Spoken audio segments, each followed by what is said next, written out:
keep the ball in the park, you won't get out. But with that being said, Hoffy, I understand that they do have a new defensive coordinator, a new offensive coordinator, but at some point, that has to be kicked out the window.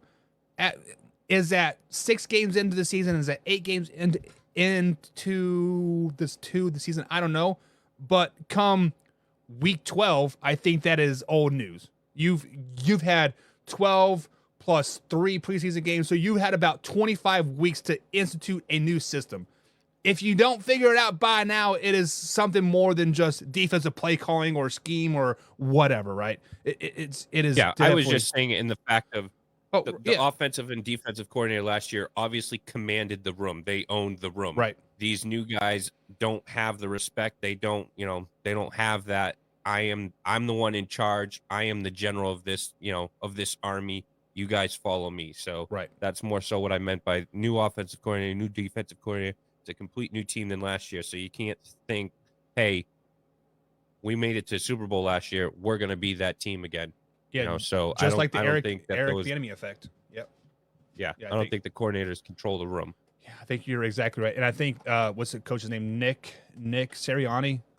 He demanded excellence, and the whole crying thing in the Super Bowl has kind of caught up to him. Like, hey, this man's soft. But James, I actually have heard this as well. But James says there has been rumors flying around about AJ Brown being very cancerous in the locker room. I have heard this for the last 7 weeks.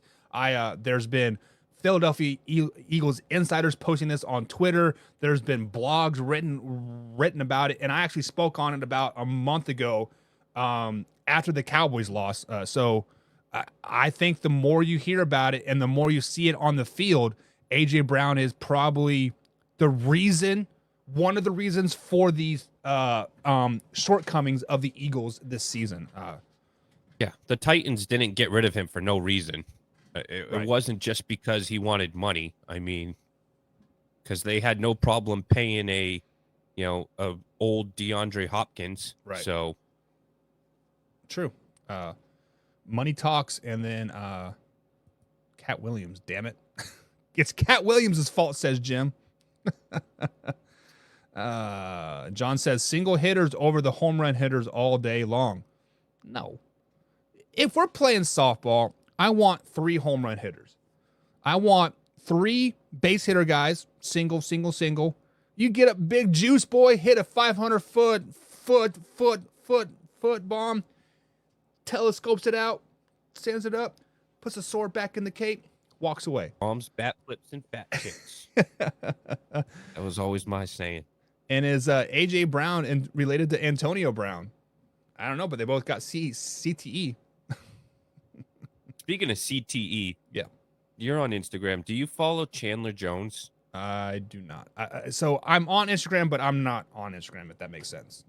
If you want a good laugh, follow Chandler Jones. He makes Antonio Brown look like an absolute saint. Really? He's getting arrested like every single day. And like videotaping it, or he's going live on Instagram while he's getting arrested. This is the Chandler Jones that was just cut from the Arizona Cardinals, 9 weeks ago. Yeah. 10 weeks and ago. then and then signed with the Raiders, and he is getting arrested like 3 times a week, or not even arrested, but put in handcuffs and brought to a mental institution to because he's saying that his dog is possessed by Larry Fitzgerald, and he's smoking marijuana constantly on these live feeds, and it's comical. He never did that when he was a part of the Arizona Cardinals. He went to the Raiders and instantly become a felon. Is it a coincidence? He didn't do it with the Patriots either, so yeah, I think he hit the nail on the head. All right, guys, that is going to be it for today's show. Oh, that's not what we wanted. We wanted that. We talked a little bit about Packers. We talked about the Dallas Cowboys. If you guys want the rest of the fact or craps here, I have them over on the blog section. We covered the Rams receiver issues. We covered Mike Evans and Baker Mayfield being in a love triangle. We talked about the Philadelphia Eagles pass rush. And, of course, we talked about the Detroit Lions and Jared Goff. Is Jared Goff the same guy as he was in L.A. versus the Detroit Lions? And Spencer says, ignore my comment about the lineman excuse because you're wrongfully said the Cowboys O-line was hurt when they weren't. They was hurt. It was hurt. Watch the game. Robert says, have a good day. Lions #1. Raiders Nation for life. Every time I see that, I see the word anal. So anal, baby. Coffee. Send us out, big guy.